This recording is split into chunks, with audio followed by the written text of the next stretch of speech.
This is Jason from Build Game. Learn to code through game dev. Part 3 of Parallax scrolling in game closure. So before we continue any further, we're going to need some images for our parallax scrolling. And so I'm just going to go ahead and take those out of the platformer example.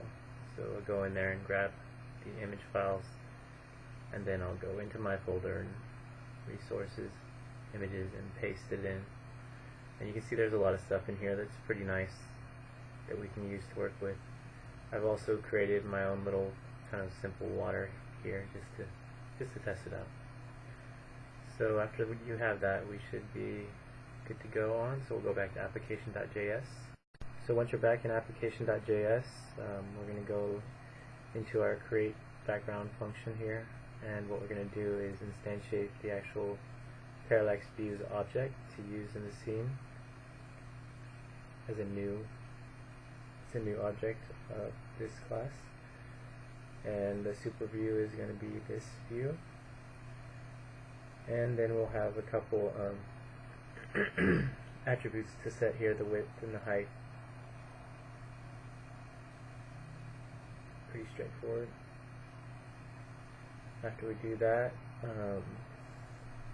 what we're going to do is we're going to go ahead and put a note for ourselves just so we know what's going on, and then we're going to call the function that's inside of our object to actually create that background image.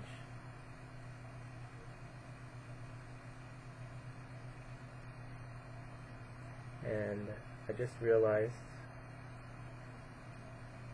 that this actually takes this image scale view